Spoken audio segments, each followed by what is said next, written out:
வணக்கம். நீங்கள் இணைந்திருப்பது நியூஸ் ஃபர்ஸ்டின் மதிய நேர பிரதான செய்திகளுடன். மதிய நேர பிரதான செய்திகளில் முதலில் தலைப்புச் செய்திகள். மலர்ந்துள்ள 2014ஆம் ஆண்டினை வரவேற்கும் வகையில் நாடு பூராகவும் மத வழிபாட்டு தலங்களில் விசேட பூஜைகள் நடைபெற்றன. உடவளவ மற்றும் இங்கிரிய பகுதிகளில் இடம்பெற்ற கொலை சம்பவங்களில் 2 பலி. சர்வதேச ஒருநாள் கிரிக்கெட் போட்டியில் சதமடித்து கோரே ஆண்டர்சன் உலக சாதனை. தொடர்வது விரிவான செய்திகள். மலர்ந்துள்ள 2014ஆம் ஆண்டினை வரவேற்கும் வகையில் நாடு பூராகவும் மத வழிபாட்டு தலங்களில் விசேட பூஜைகள் நடைபெற்றன. யாழ் மாவட்டத்தில் எழுந்தருளி அருள் பாலித்துக் கொண்டிருக்கும் வரலாற்று சிறப்புமிக்க நல்லூர் கந்தன் ஆலயத்தில் புது வருடத்தை முன்னிட்டு சிறப்பு பூஜைகள் இடம்பெற்றன. இந்த சிறப்பு பூஜை வழிபாடுகளில் பல்லாயிரக்கணக்கான மக்கள் கலந்து கொண்டிருந்தனர். இதேவேளை யாழ் மரியணை தேவாலயத்தில் ஆராதனைகளும் திருப்பலியும் ஒப்புக் கொடுக்கப்பட்டது.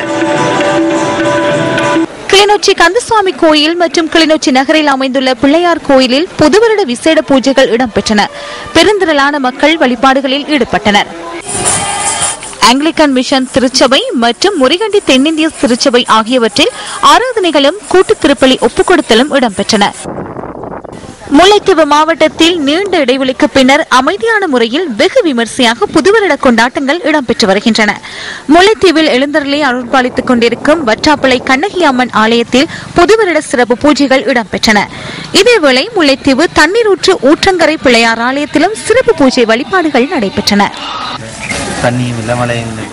வவுனியா குடியிருப்பு சித்தி விநாயகர் ஆலயத்தில் நடைபெற்ற சிறப்பு பூஜை வழிபாடுகளில் பலர் ஈடுபட்டிருந்தனர். இதேவேளை வவுனியா ரம்பிக்குளம் அந்தோணியார் ஆலயத்தில் கிறிஸ்தவ மக்கள் ஆராதனைகளில் ஈடுபட்டிருந்தனர். ஆலய பங்கு தந்தையால் திருப்பலி ஒப்புக் கொடுக்கப்பட்டது.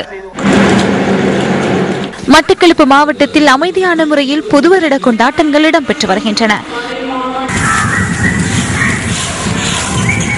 மட்டக்களப்பு மாவட்டத்தில் மாமாங்கேஸ்வர பிள்ளையார் ஆலயத்தில் புதுவருடத்தை முன்னிட்டு சிறப்பு பூஜை வழிபாடுகள் நடைபெற்றன. இதேவேளை மட்டக்களப்பு தாண்டவன் வெளி காணிக்கை மாதா ஆலயத்தில் விசேட ஆராதனைகள் நடைபெற்றன. ஆலய பங்கு தந்தை SK அன்னதாஸ் தலைமையில் திருப்பலி ஒப்புக் கொடுக்கப்பட்டது.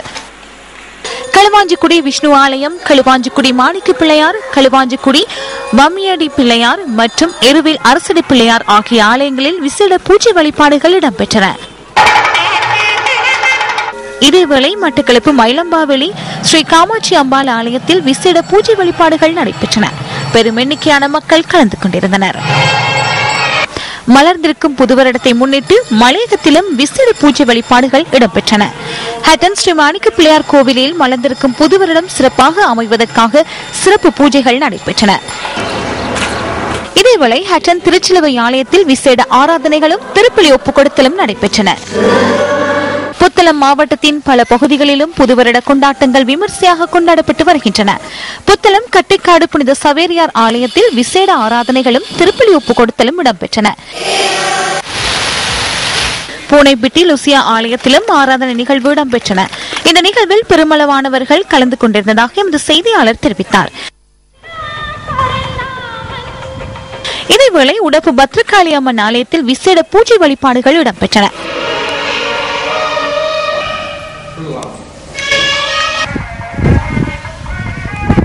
திருகோணமலை மாவட்டத்தில் மக்கள் சிறப்பாக புதுவருட கொண்டாட்டத்தில் ஈடுபட்டு வருகின்றனர். திருகோணமலை பத்ரகாளி அம்மன் ஆலயத்தில் புதுவருட பூஜைகள் சிறப்பாக நடைபெற்றன.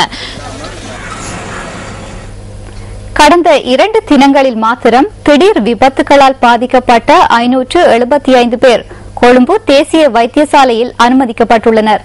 இதில் 217 பேர் வைத்தியசாலையில் தங்கியிருந்து சிகிச்சை பெற்று வருவதாக கொழும்பு வைத்தியசாலையின் பணிப்பாளர் டாக்டர் அனில் ஜெயசிங்க தெரிவித்துள்ளார்.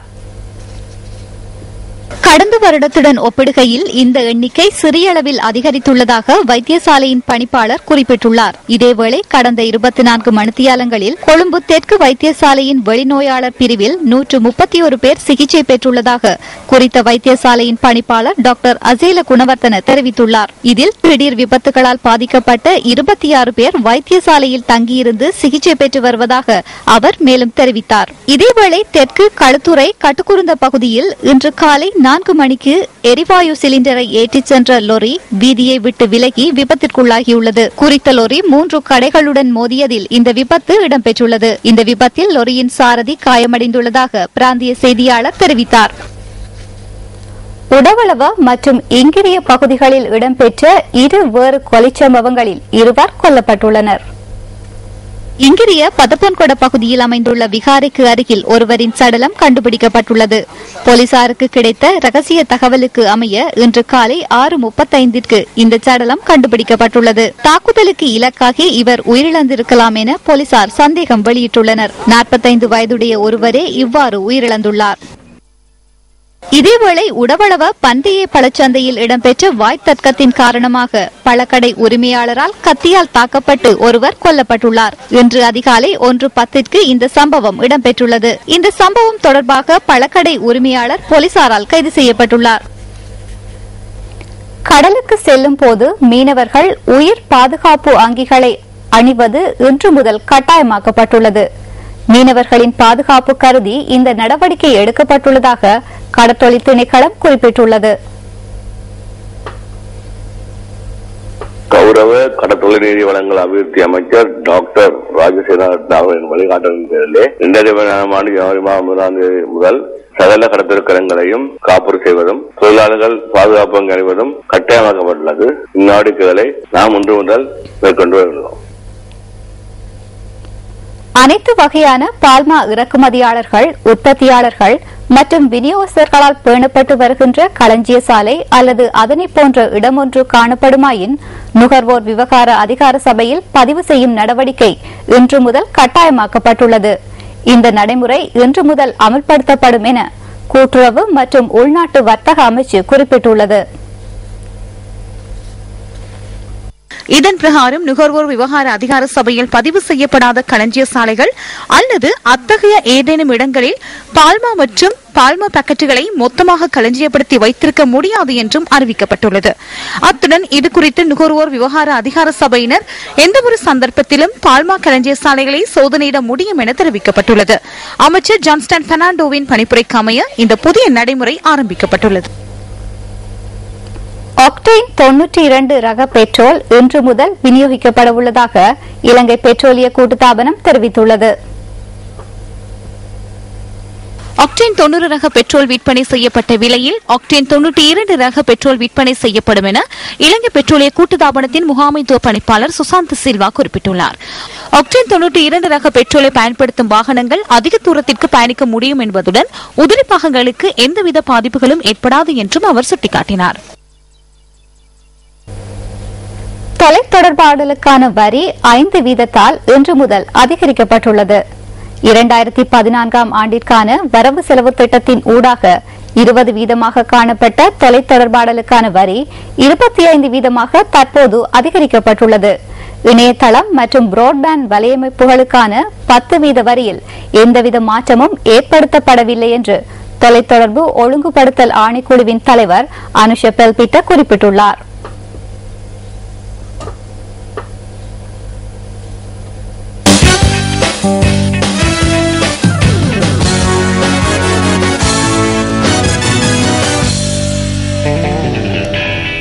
தொடர்பது விளையாட்டுச் செய்திகள். சர்வதேச ஒருநாள் கிரிக்கெட் போட்டியில் 36 பந்துகளில் சதமடித்து நியூசிலாந்து வீரர் கொரே ஆண்டர்சன் உலக சாதனை படைத்துள்ளார். இதன் மூலம் 18 வருடங்களாக முறியடிக்கப்படாமல் இருந்த சாதனையை ஆண்டர்சன் முறியடித்துள்ளார்.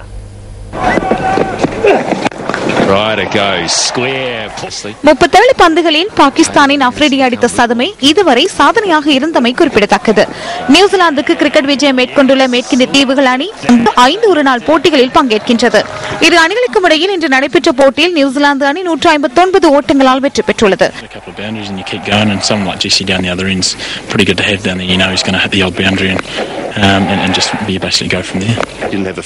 மழை காரணமாக 21 ஓவர்களுக்கு மட்டுப்படுத்தப்பட்ட நிலையில் 284 ஓட்டங்களை இலக்காக கொண்டு துடுப்படுத்த ஆடிய மேற்கிந்திய தீவுகள் அணி 5 விக்கெட் இழப்புக்கு 124 ஓட்டங்களை பெற்று தோல்வியை தழுவியது.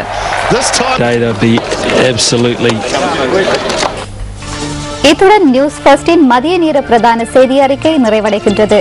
எமது மணித்தியால செய்தியினை 2:25க்கு எதிர்பாருங்கள். வணக்கம். 0114-896-896. www.newsfirst.lk. Feedback at newsfirst.lk.